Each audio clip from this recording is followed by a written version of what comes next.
మత్తయి సువార్త 26వ అధ్యాయం 36 నుంచి చదువుకుందాం.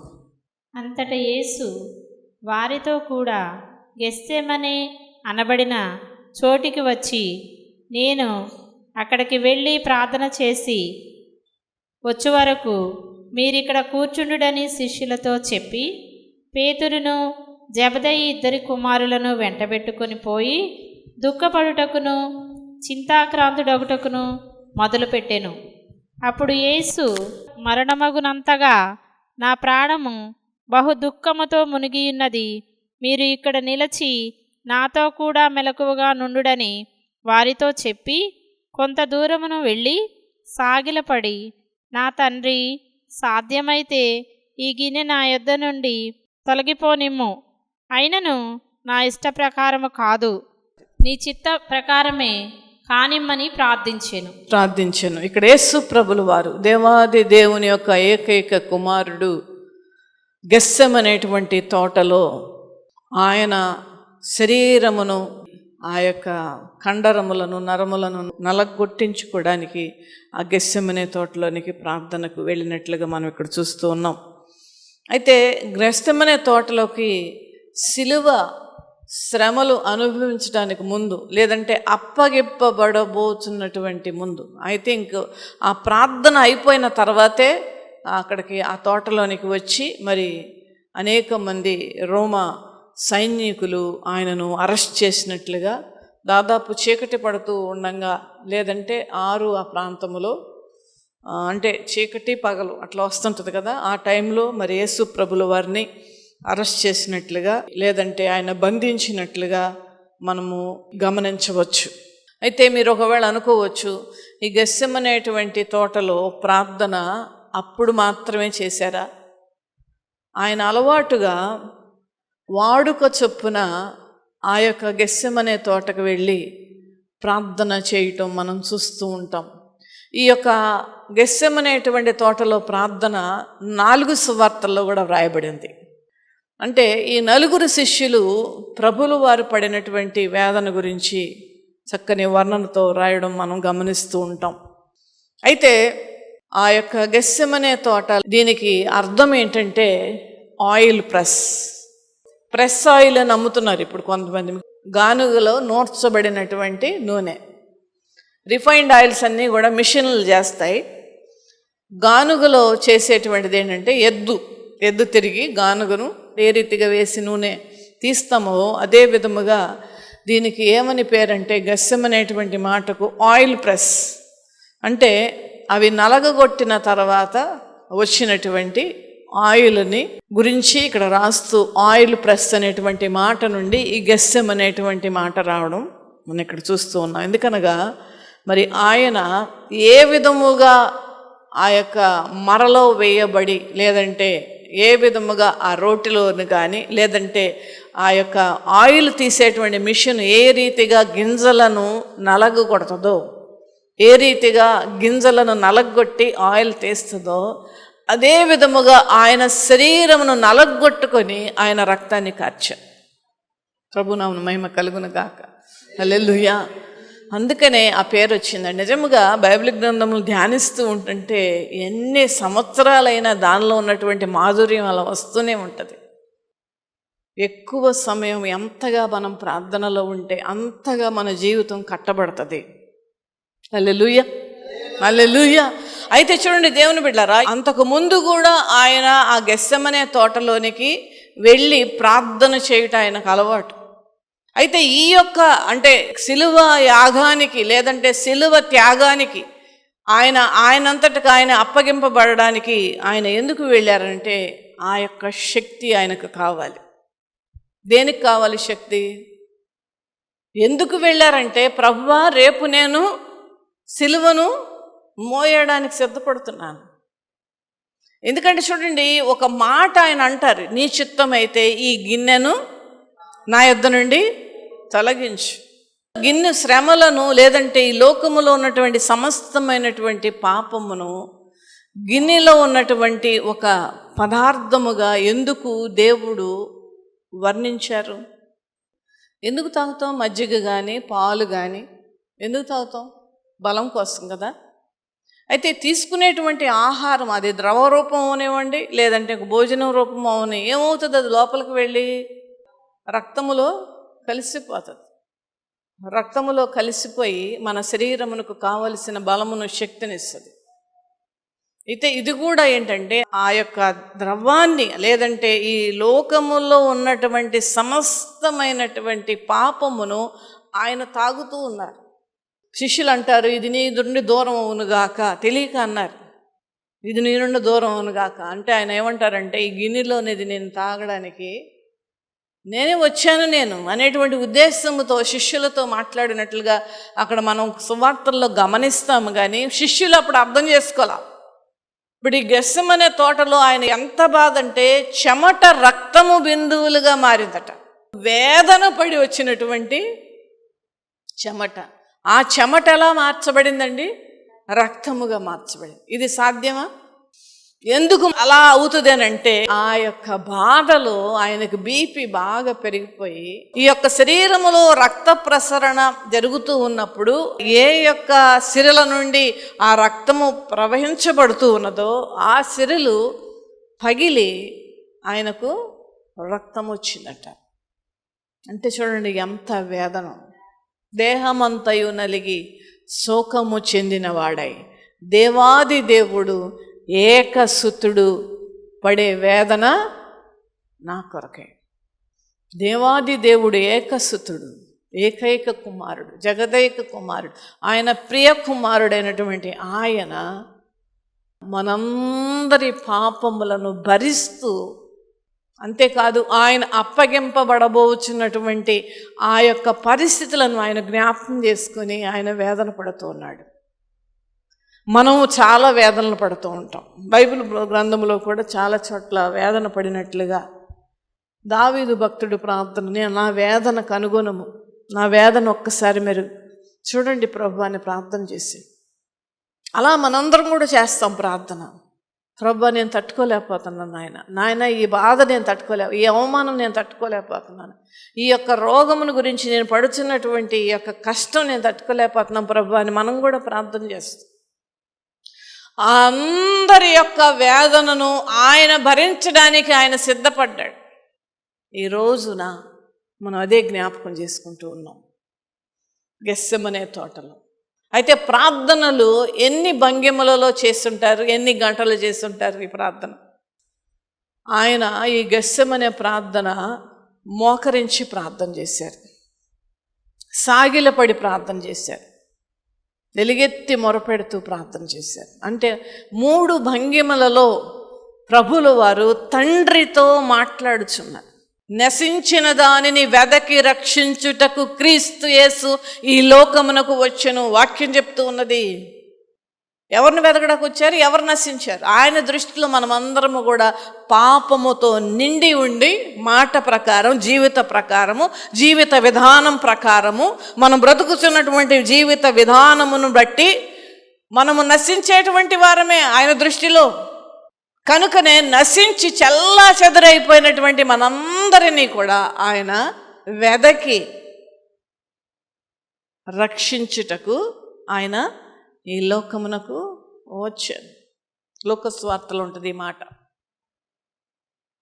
వచ్చారు ఆయన కుమారుడిగా వచ్చి ఈ లోక పాపములో ఉన్నటువంటి సమస్తమైనటువంటి ఆ శాపమును, ఆ పాపమును, ఆ అతిక్రమములను, ఆ అపరాధములన్నిటినీ కూడా ఆయన శరీరము మీద వేసుకుని మన కొరకు ఆయన శరీరమును నలగొట్టుకోవడానికి ఆయన తన్ను తాను అర్పించుకున్నాడు.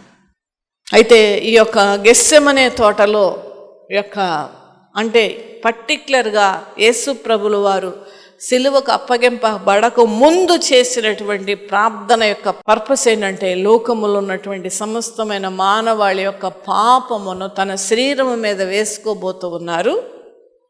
ఆ సిలువను మోసేటువంటి శక్తిని నాకు ఇవ్వు ప్రభువా. చివరలో పాపం ప్రభువుకి ఒక రకమైనటువంటి బలహీనత వచ్చింది. ఎందుకనగా ఒకటి గమనించాలి మనము, ఆయన 100% దేవుడు, 100% మానవుడుగా ఆయన ఈ లోకమునకు వస్తేనే ఆయన శరీరములో ఆ యొక్క శ్రమ అనుభవిస్తేనే, ఆయన రక్తము కారిస్తేనే, ఆయన శ్రమ నొందితేనే, ఆయన శోధన సహిస్తేనే దానికి హితమవుతుంది. యేసు ప్రభుల వారు ఎందుకు కావాల్సి వచ్చింది? వేరే వాళ్ళు ఎవరైనా ఉండొచ్చుగా. పేతురు ఉన్నాడు, యోహాను ఉన్నాడు, బోళ్ళంది శిష్యులు ఉన్నారు. ఎందుకు యేసు ప్రభువే కావాల్సి వచ్చింది అని అంటే ఆయన పరిశుద్ధుడు గనక. ఈ మాట నేను చాలాసార్లు చెప్తాను, ఇప్పుడు కూడా చెప్తూ ఉన్నాను. పాప పంకిలమైనటువంటి మన జీవితాలు, ఆ పాపముతో నిండి ఉన్నటువంటి మన రక్తము కడగబడాలి అని అంటే ఒక పరిశుద్ధుని రక్తం అవసరం. హల్లెలూయా, హల్లెలూయా. పరిశుద్ధుని రక్తం అవసరము కనుక ఆ పరిశుద్ధుని రక్తము చిందించడానికి గల ఆవశ్యకత అది. కనుకనే ఆయన రక్తాన్ని చిందించాడు. ఆ రక్తములో ఎంత మహిమ ప్రభావాలు, శక్తి ఉన్నదంటే దేవుని సేవకులు అయినటువంటి వారు ఆ నూనెను రాసి ప్రార్థన చేస్తూ ఉంటుంటే ఇప్పటికీ కూడా ఆయన మహిమను ఆ రక్తములో ఆయన కనపరుస్తాడు. హల్లెలూయా, హల్లెలూయా. ఇప్పటికే కాదు, మనం ఎన్నటన్నట్టుగా ఈ భూమి నిలిచినంత కాలము కూడా ఆయన రక్తములో అంత మహిమ ఉన్నది. హల్లెలూయా, హల్లెలూయా.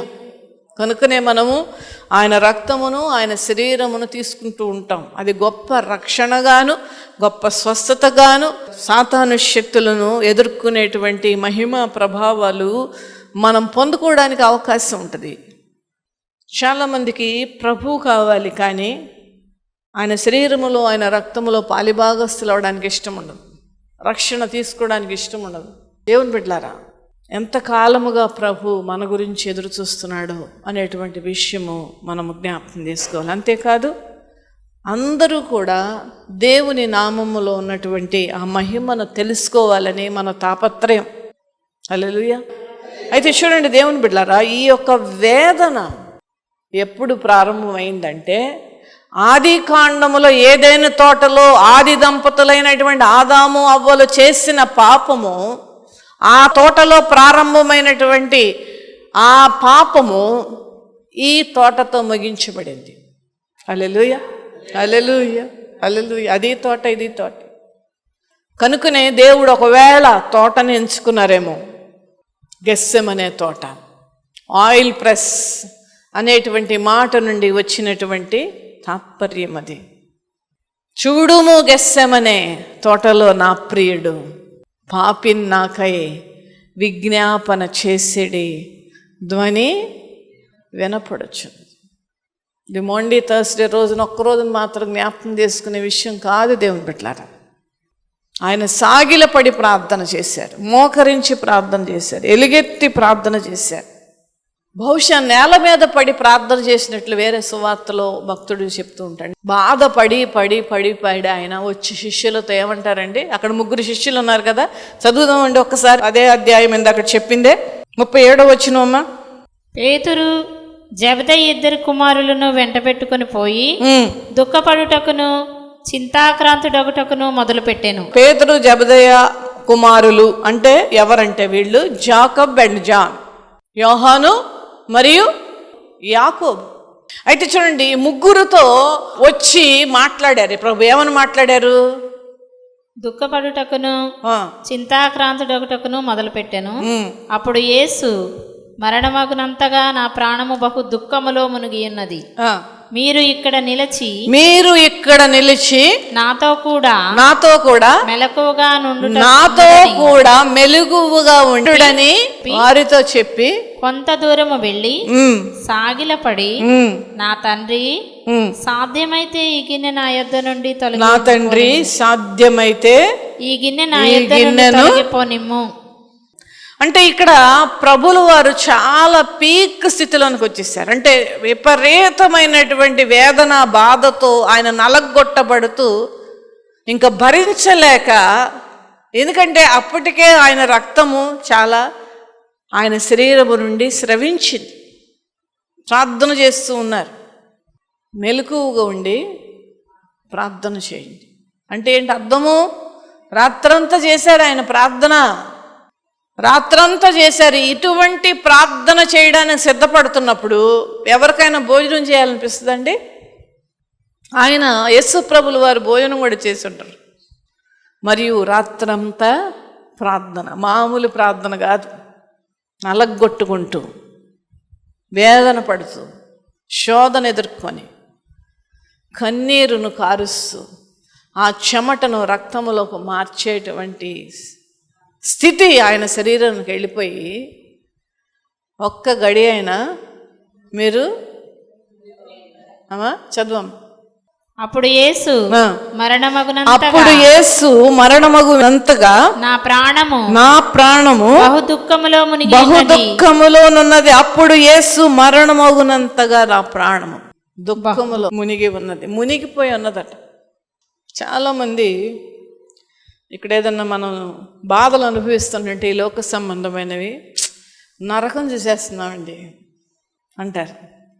బాధకు అర్థం గెస్సెమనే తోట ప్రార్థన.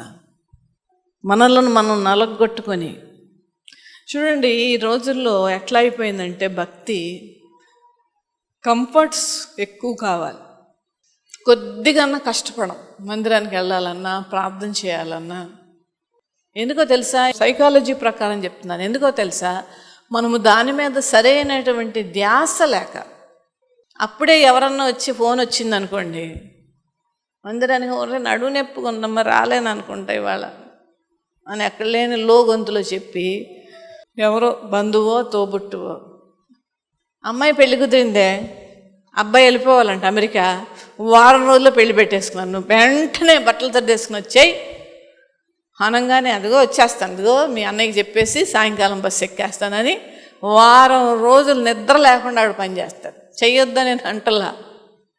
అక్కడేంటి, అక్కడ మనస్సు ఉన్నది, దీనికి మనస్సు లేదు. మనస్సు ఉంటే దేవుని బిడ్డలారా ఖచ్చితంగా ఆటోమేటిక్గా శక్తి వస్తుంది, ఆ బలం వస్తుంది, అన్నీ వచ్చేస్తాయి. ఏంటంటే మనకి కమిట్మెంట్ లేదు. దేవుని కంటే మనం చేసే పనిని ఎక్కువగా ప్రేమిస్తుంటాం కొంతమంది.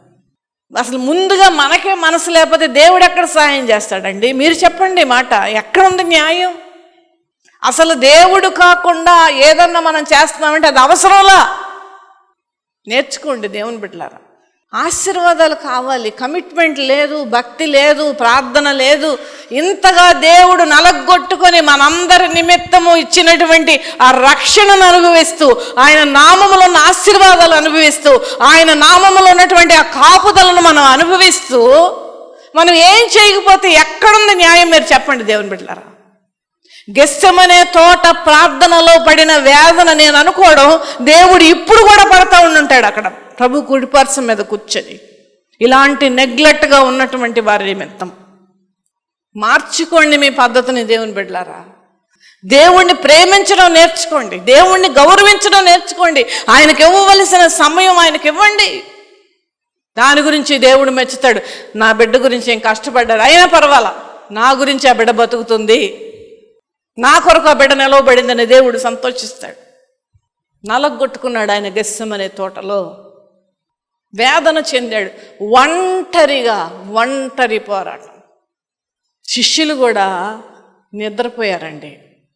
మనం కూడా అప్పుడప్పుడు నిద్రపోతూ ఉంటాం కదా మందిరంలో. మందిరం అంటే నిద్రపోవడానికి కాదు దేవుని బిడ్డలారా. ఇక్కడ కూడా అదే బాధపడి శిష్యులతో అంటున్నాడు ఆయన, ఒక్క గడి అయినా నా గురించి మీరు మెలకుగా ఉండలేరా? ఇక్కడ దేవుడు తన శిష్యులను, మీరు కూడా ప్రార్థన చేయండి, దయచేసి ప్రార్థన చేయండి. వాళ్ళకి తెలియదు రేపేమో ప్రభులు వారు పొందుకోబోతున్నారు. ఒక్క గడి అయినను నా గురించి మీరు ప్రార్థన చేయలేరా?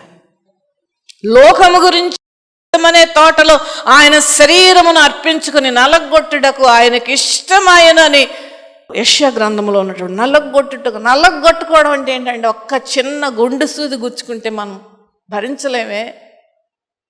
శరీరాన్ని నలగొట్టుకున్నాడు ఆయన. వేదన పడ్డాడు, బాధపడ్డాడు, కన్నీరు కార్చాడు. శిష్యుల సహాయం అడిగాడు, ఒక్క గడి అయినను నా గురించి మెలకువగుండి ప్రార్థన చేయండి అని. కానీ చేశారండి? చేయలేదు. వేదన చెందాడు ఆయన. భారమైనటువంటి ప్రార్థనచో చింతాక్రాంతుడై. చింత ఏంటంటే, చింతకిను బాధకి ఏంటి తేడా? చింత అనేది ఏంటంటే తినేస్తుంది. అది ఎవరిని తింటది? మనల్ని తింటది. చింత అంటే అదండి, చింతాక్రాంతుడై. ఆ మాట ఏంటంటే ఎంత బాధ అనిపిస్తుంది. దేవాది దేవుడు ఏకాసుతుడు పాడు వేదనలు నా కోరకే. ఆ రియలైజేషన్ మనకు ఉండాలి దేవుని బిడ్డలారా. ప్రతి దినము కూడా మనం అబద్ధం ఆడుతున్నప్పుడు కానీ, ఇతరులను మోసం చేస్తున్నప్పుడు కానీ, ఏదో మాయ మాటలు చెప్తున్నప్పుడు కానీ, లేదంటే ఇంకోటి చేస్తున్నప్పుడు ఇది జ్ఞాపకం రావాలి మనకి.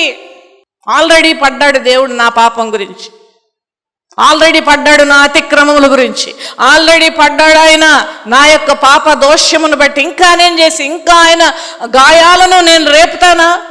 దేవుని బిడ్డలారా, మిమ్మల్ని బాధ పెట్టడాలని కాదు నేను మాట్లాడేది. మీ ఆత్మీయ స్థితి ఎదగాలని నేను చెప్తున్నాను. మీ ఆత్మీయ తల్లిగా నేను చెప్తున్నాను. మీరు దేవుని దీవెనలు పొందుకోవాలనేటువంటి ఉద్దేశంతో ఏ రీతిగా దేవుడికి భక్తి చేయాలి, ఏ రీతిగా దేవుణ్ణి సేవించాలి, ఏ రీతిగా దేవుణ్ణి మీరు ఆరాధించాలని నేర్పిస్తున్నాను. చింతాక్రాంతుడై దేవుడు ఎందుకు ఈ లోకానికి వచ్చాడు ఆయనకు తెలుసు. నా తండ్రి పనుల మీద నేను ఉండాలని మీకు తెలియదా? అడిగాడు ఆయన తెలుసు. ఆయన ఎప్పుడు తెలుసు అంటే పరలోకములోనే అది నిర్ణయం అయిపోయింది. ఆయన ఈ లోకమునికి ఎందుకు వచ్చాడు ఆయన తెలుసు. అయినప్పటికీ ఆ వచ్చినటువంటి పర్పస్ సిలువ ఎక్కి నలగొట్టుకోవడానికి, శారీరక మానసికమైన వేదన అనుభవించడానికి ఆయన సిద్ధపడే వచ్చాడు. కానీ ఆ స్థితి ఆ టైంకి వచ్చేటప్పటికల్లా దేవాది దేవుడు ఏకస్తుతుడు పడేటువంటి వేదనలు తట్టుకోలేక, నిశ్చితమైతే ఈ గిన్నె నా నుండి తొలగించు ప్రభువా, ఎందుకంటే నేను తట్టుకోలేకపోతున్నాను, నేను సహించలేకపోతూ ఉన్నాను, ఇది నేను భరించలేకపోతూ ఉన్నాను, నా వలన అవటం లేదు నా తండ్రి అని మొర పెట్టుకునేటువంటి ఆ మొర ఎప్పుడు మనకు జ్ఞాపకం రావాలి దేవుని బిడ్డలారా. నా కోసమా ఈ సిలువ యాగము, నా కోసమా ఈ ప్రాణ త్యాగము. నా కోసమే అని మనం అనుకుంటే మనం ధన్యులము దేవుని బిడ్డలారా. మనం ధన్యులం.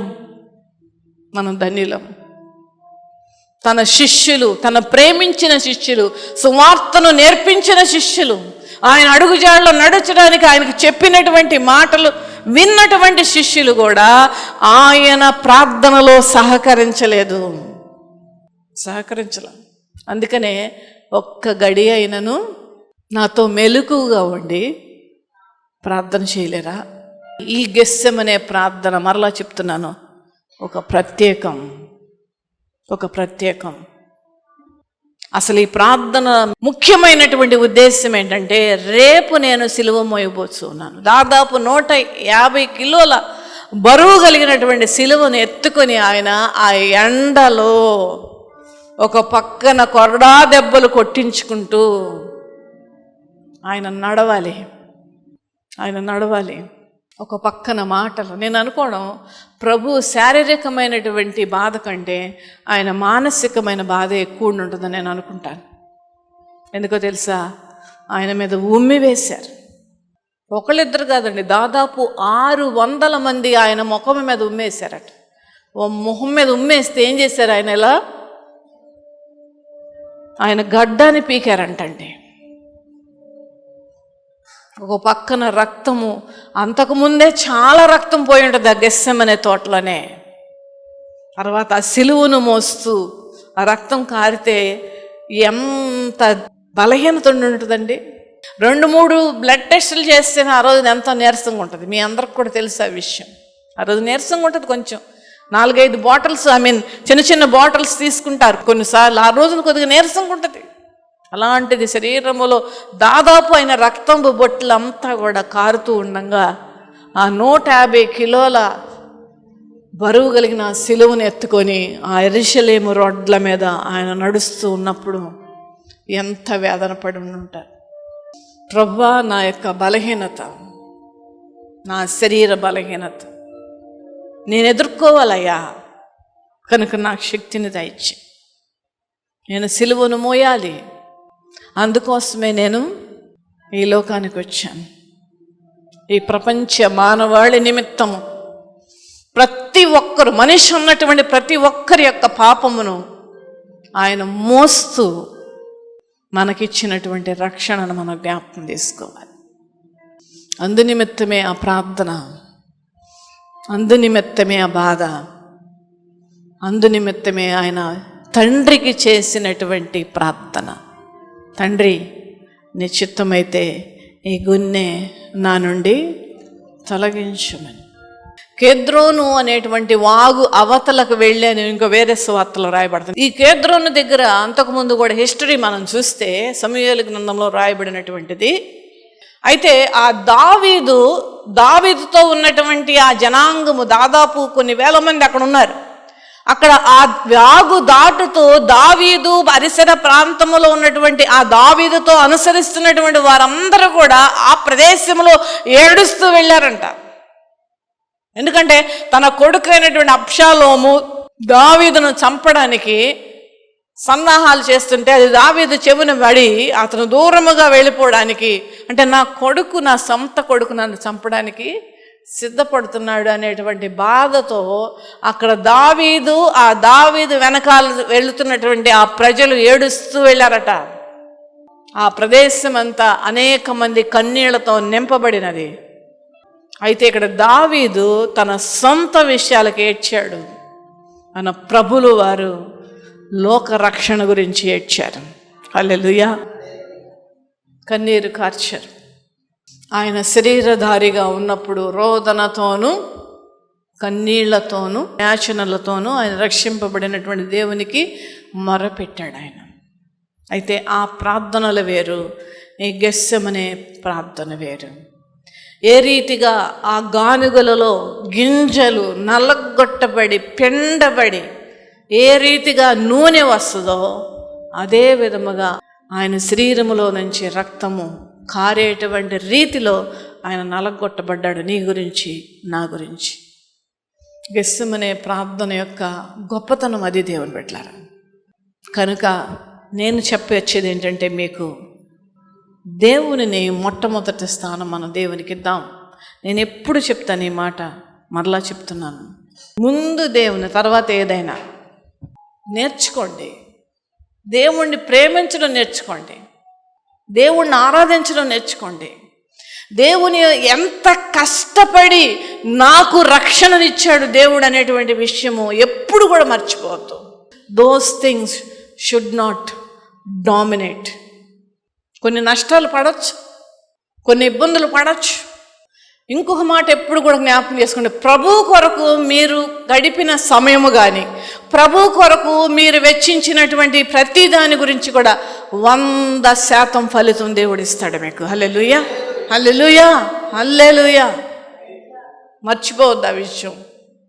ఇంకొక మాట నేను కఠినంగా ఉన్నా నేను చెప్తున్నాను, మనము దేవునిని సేవించకుండా మిగతా వాటిని ఎక్కువగా ఇంపార్టెన్స్ ఇస్తూ మనం దేవుని ఆశీర్వాదాలు కోరుకోవడం హక్కులు మనకు లేదు హక్కు అంతే. నా తండ్రి నాకు ఇది ఇవ్వు అనేటువంటి ధైర్యము, ఆ గొప్పతనం మనకు ఉన్నది, ఆ అవకాశం ఉన్నది. నా తండ్రి నేను అడుగుతాను. నా తండ్రి ఎప్పుడు వస్తుందో తెలుసా? అన్నీ పక్కన బట్టి దేవుణ్ణి సేవించినప్పుడే. అసలు నువ్వు అడగాల్సిన పని లేదు కూడా, దేవుడే ఇస్తాడు అన్నీ, దేవుడే సమకూరుస్తాడు, దేవుడే సమస్తము చేస్తాడు. ప్రాణం ఇచ్చిన దేవుడు ఇవన్నీ చేయడండి మనకు, చేయడా? ప్రాణమే ఇచ్చాడు. ఆయన రక్తపు ఆఖరి బొట్టు కూడా మనందరి నిమిత్తము చిందించినటువంటి దేవుడు ఆయన. కనుక దేవుని బిడ్డలారా, నేర్చుకోండి, భక్తిని నేర్చుకోండి, ప్రార్థన చేయడం నేర్చుకోండి, దేవునిని ఆరాధించడం నేర్చుకోండి, సమయము దేవుని సన్నిధిలో గడపడం నేర్చుకోండి, దేవునికి గుప్పెళ్ళు విప్పడం నేర్చుకోండి. దేవుడు ఆశీర్వదిస్తాడు.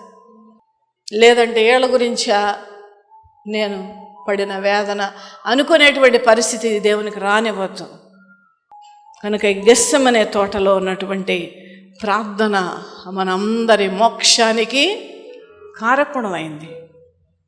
ఆ సిలువ మోయడానికి ఆయన దేవుని సహాయము కొరకు దేవుని సన్నిధిలో రాత్రంతా గడిపాడు. ఆయన సిలువలో ఎంత శ్రమ పడ్డాడో, సిలువలో ఎంతగా నలగొట్టబడ్డాడో, ఒంటరిగా అక్కడ కూడా ఆ గెస్సెమనే తోటలో ఆయన నలగొట్టబడ్డానికి ఇష్టంగా చేశాడు దేవుడు. అంత శరీర శ్రమను అనుభవిస్తూ మనకిచ్చిన రక్షణను బట్టి మనం ఎప్పుడు కృతజ్ఞులై ఉందాం. ఎప్పుడు దేవునిని సేవిద్దాం. ఎప్పుడు దేవుడిచ్చిన రక్షణ విషయంలో కృతజ్ఞతాస్తుతులు అర్పిస్తూ ఆయన ఇచ్చిన రక్షణ నిమిత్తము మనం ఎల్లప్పుడూ ఆయనను సేవించేవారముగా, ఆయన ఆరాధించేవారుగా బ్రతుకుదాం. అనేక ఆత్మను రక్షించడానికి మనం నడుములను కట్టుకుందాం. అటువంటి కృప దేవుడు మీ అందరికీ అనుగ్రహించును గాక. ఆమేన్.